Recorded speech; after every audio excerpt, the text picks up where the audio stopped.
முதல் வாசகம். இணைச்சட்டம் அதிகாரம் 4 திருவசனங்கள் 1 மற்றும் 5 முதல் 9 வரை.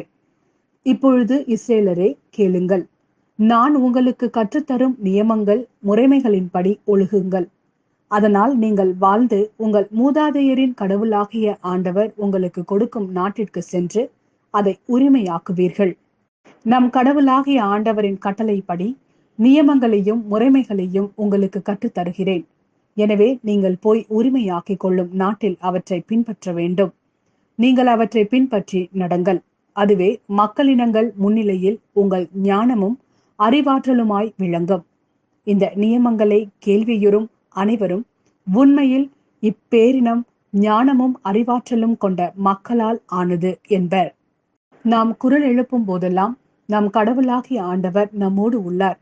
அவரை போல் மக்களுக்கு மிகவும் நெருங்கிய கடவுளை கொண்ட வேறு பேரினம் ஏதாகிலும் உண்டா? நான் இன்று நேர்மை மிகு சட்டங்களை உங்களுக்கு தந்துள்ளேன்.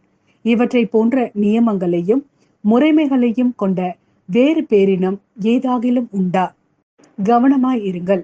உங்கள் கண்களால் நீங்கள் கண்ட அனைத்தையும் மறந்து போகாதபடி உங்கள் இதயங்களில் காத்து கொள்ளுங்கள். உங்கள் வாழ்நாள் முழுமையும் நீங்கள் அவற்றை மறக்க வேண்டாம். உங்கள் பிள்ளைகளுக்கும் பேர பிள்ளைகளுக்கும் அவற்றை எடுத்து கூறுங்கள்.